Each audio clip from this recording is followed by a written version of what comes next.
do this. Is there a problem with 911 calling on the Google Pixel 10? Carriers in the US are being oddly quiet, but Bell Canada issued a notice and claims the problem's fixed. Which one is it, and do we need to worry? That's coming up next on TiPS, Today in Public Safety. Welcome to TiPS, Today in Public Safety, your go-to podcast for today's breaking stories and public safety news. Here's your host, Fletch, with today's tips. Welcome to TiPS, Today in Public Safety. This is Fletch, I'm an NINA certified ENP, and every Monday, Wednesday, and Friday, I bring you the latest, most informative takes on emergency communications. Today's episode is a special report on a potential critical issue. That's how a bug in Google Pixel is apparently interfering with 911 calls, a fault that could directly impact anyone using this device to report an emergency. So far, here's what we know about the situation. According to multiple user reports in Android magazines, certain Google Pixel models, including the newer ones, such as the Pixel 10 series, have been unable to reliably place emergency calls to 911.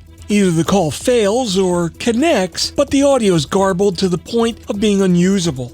For example, one user reported that their Pixel 10 phone connected to 911, but the audio consisted of a shrill electronic screech and the occasional ghost of a human word buried in the noise, according to reports in Android Authority. Now, this is not the first time that the Pixel line has had emergency calling problems. Apparently, back in late 2021, a bug that was linked to Microsoft Teams caused some Pixel devices to freeze or fail to complete 911 calls altogether. In January of 22, Google identified the issue and issued a fix. Why this matters. Emergency calling is a mission-critical function of any phone. If a device can't reliably reach 911, lives could be at stake. So individuals using a Pixel phone, the risk could be real. A call might appear to connect but result in no meaningful communication. And that could delay response or hamper situational awareness in a crisis. Additionally, any phone with such a bug undermines trust in the emergency call infrastructure itself. And that matters for citizens that expect equipment reliability.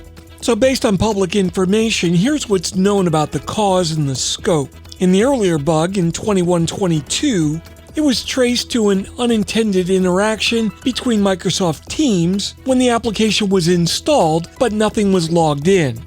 Today, the current 2025 reports are around the Pixel 10 and appear to be different.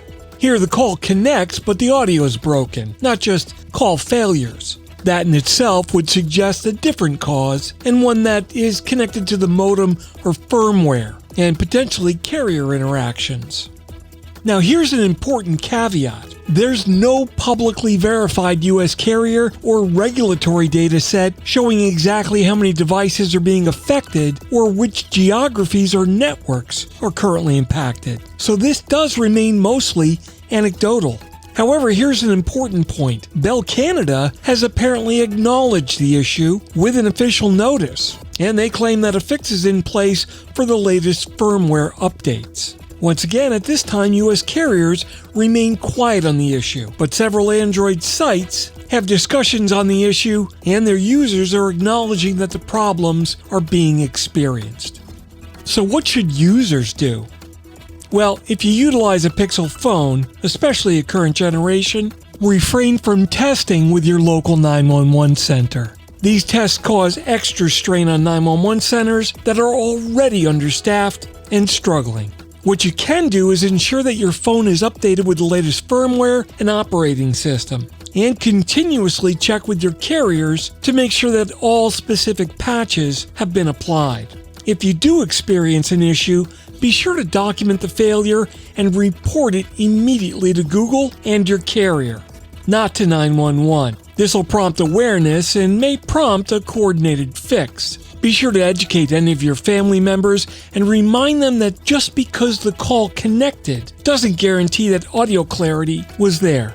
And make sure children understand how to use a fallback alternate device if they need to. What to watch out for and next steps. Be sure to monitor updates from Google and major carriers about this issue. Watch for carrier advisories and regulatory filings, for example by the FCC, which might quantify the issue. And be aware that even the newest smartphones can still have latent defects in critical functions, not just the bells and whistles.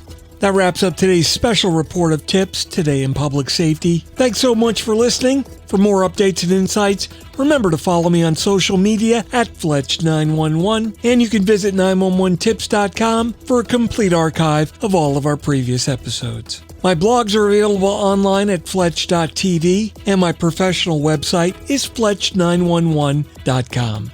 Stay safe, thanks so much for listening, and if you're in public safety, thanks for what you do every single day. Take care. I'll catch you next time. You've been listening to TiPS Today in Public Safety, your go-to podcast for today's breaking stories and public safety news. Hosted by Fletch and available every Monday, Wednesday, and Friday on 911tips.com. That's 911tips.com. Be sure to like and subscribe, and remember to join us each week for the latest on NG 911. I am Spider Harrison, the official 911 voiceover dude. Catch me on Sirius XM on various channels, including 90s on 9, the 10 spot, and on the Weekend Countdown on Hits 1. Or don't regret it for the rest of your life. Either way, I'm good.